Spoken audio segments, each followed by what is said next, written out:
안녕하세요. 파이오니어 커피 정다운입니다. 로스터로서 신경 쓸 게 참 많지만 품질 측면에서 가장 중요하게 생각하는 것은 바로 일관성입니다.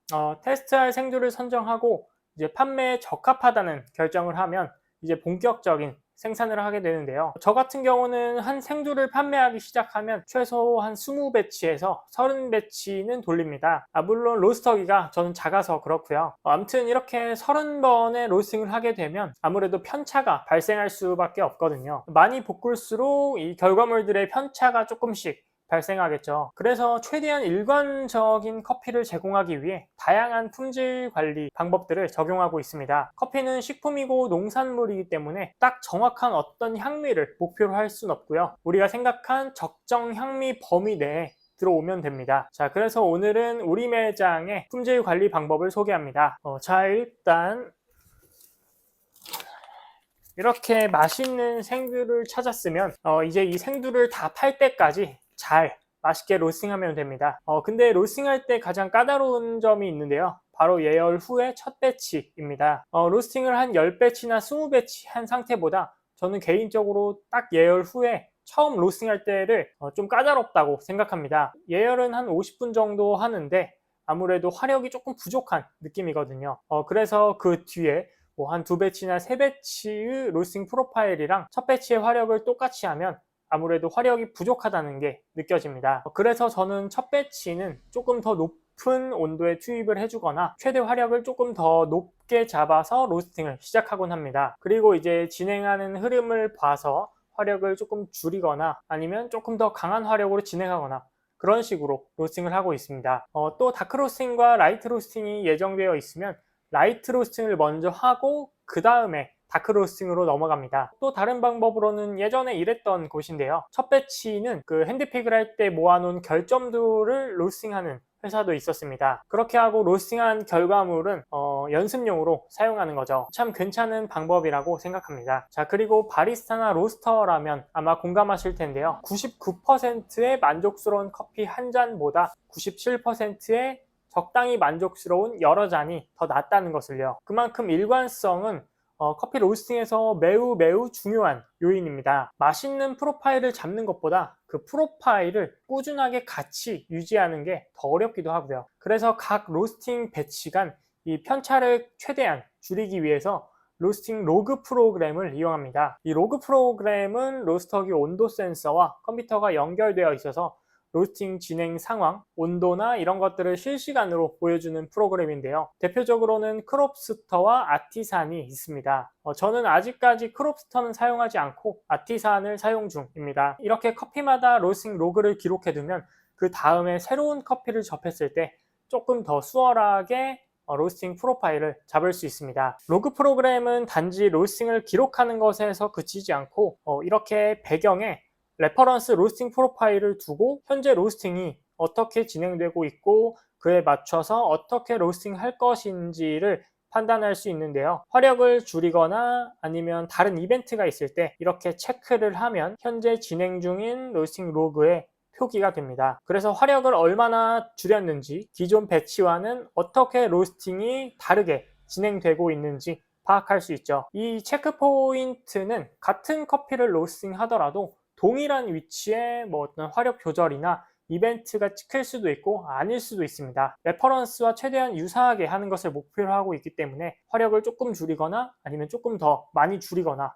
이렇게 조금 유연하게 적용할 수 있습니다. 물론 같은 생두인데 완전 레퍼런스랑 다르게 로스팅이 진행된다면 생두가 다르거나 생두를 너무 적게 또는 너무 많이 투입했거나 화력을 잘못 조절하고 있거나 댐퍼의 공기 흐름이 다르거나 이런 식으로 문제점을 파악할 수도 있습니다. 자, 이제 이렇게 로스팅이 마무리되었으면 다 된 것 같지만 이제 물리적인 평가가 남아 있습니다. 처음에 로스팅하기 전에 생두를 계량하잖아요. 그리고 로스팅 후에도 원두를 계량해서 로스팅 손실이 어느 정도인지를 기록해 둡니다. 로스팅 손실률은 로스팅 전후 질량이 얼마나 감소했는지를 보여주는 지표입니다. 생두에는 약 10%가량의 수분과 유기물이 있는데요. 로스팅을 하면 수분도 감소하고 유기물도 감소해서 질량 손실이 일어납니다. 때문에 질량 감소는 수분의 감소와 유기물의 감소를 합한 값입니다. 생두의 수분율을 알고 있으시다면 로스팅 후에 수분율을 다시 측정해서 수분 손실률과 유기물 손실률을 따로 구분할 수도 있습니다.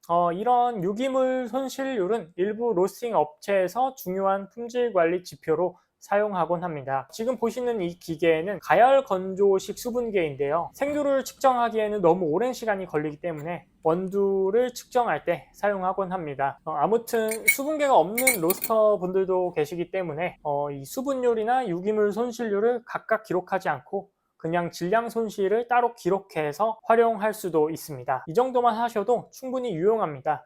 나중에 새로운 다크 로스팅 프로파일을 잡을 때 이런 질량 감소율을 활용해서 로스팅 포인트를 조금씩 수정하기도 합니다. 이 로스팅 손실률은 나중에 계절이나 로스터기가 변경되었을 때 또는 생두 블렌딩이나 생두 종류가 변경되었을 때 참고용으로 사용할 수 있습니다. 자, 이어서 질량 값을 확인했으면 컬러도 확인해 봅니다. 이 원두의 컬러라는 건 어떤 로스팅의 결과물이잖아요. 로스터기가 다르고 프로파일이 다르고 저화력 장시간, 고온 단시간 또는 댐퍼를 많이 열거나 댐퍼를 적게 열고 일팝 이후에 화력을 줄이느냐, 로스터들은 이렇게 다양하게 로스팅을 하곤 하는데요. 어쨌든 그 결과는 컬러로 보여지게 되고, 컬러를 보면은 이 커피가 약간 산미가 있을 것 같다, 또는 단맛이 조금 더 있을 것 같다, 쌉싸름하고 에스프레소에 잘 어울릴 것 같다, 이렇게 유추할 수도 있습니다. 왜냐하면 이 컬러 값은 로스팅의 화학 반응이 얼마나 격렬하게 일어났는지를 보여주기 때문입니다. 그래서 단순히 로스팅은 얼마나 오래 했는지 또는 화력을 얼마나 강하게 했는지보다 이 컬러가 커피 맛에 영향을 더 크게 줍니다. 다크로스팅에서 색상이 어두운 것은 이 멜라노이딘 같은 갈색 물질이 많이 있기 때문인데요. 저화력으로 아무리 오래 로스팅해도 이렇게 어둡게 다크로스팅처럼 색이 변하지는 않습니다. 컬러 값을 측정하는 기계는 좀 다양한데요. 그래도 원리는 비슷하니까 괜찮은 제품 하나 고르셔서 사용하셔도 됩니다. 저희는 먼저 홀빈 상태로 측정을 하고요. 한 번 말고 여러 번 샘플링해서 반복으로 측정해 줍니다. 여기서 숫자가 클수록 라이트 로스팅, 즉 더 밝고, 숫자가 작을수록 다크 로스팅, 더 어둡다는 뜻입니다. 홀빈은 얼룩덜룩 밝은 부분도 많기 때문에 편차가 조금 크고요. 그래서 분쇄해서도 측정을 해줍니다.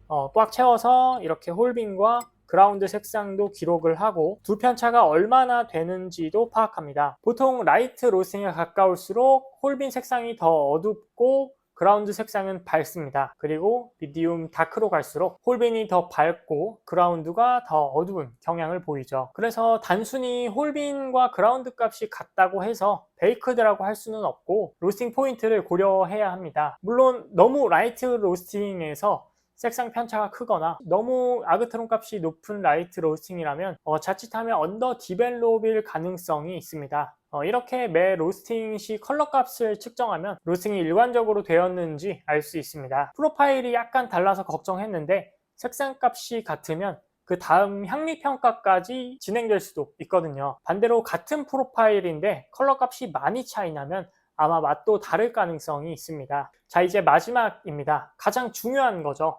바로 관능평가입니다. 생두도 좋고 로스팅 프로파일도 좋고 물리적 평가가 다 좋은데 맛이 이상하면 결국 어쩔 수 없습니다. 아무래도 커피는 먹는 거니까 관능평가로 결과가 좌지우지 되겠죠. 관능평가 방법 중 가장 많이 하시는 방법은 아마 커핑일 텐데요. 저는 컵이 많거나 디펙트를 감지하는 용도가 아니라면 커핑보다는 브루잉이나 에스프레소로 테스팅을 합니다. 아무래도 우리가 손님들에게 판매하는 것은 브루잉과 에스프레소 메뉴고 소비자들이 실제 경험하는 커피이기 때문이죠. 또 저는 라떼를 좋아해서 싱글이든 블렌드든 라떼까지 꼭 테스팅을 합니다. 그리고 소비자들한테 판매하는 것과 마찬가지로 스푼 없이 컵 그대로 테스팅을 합니다.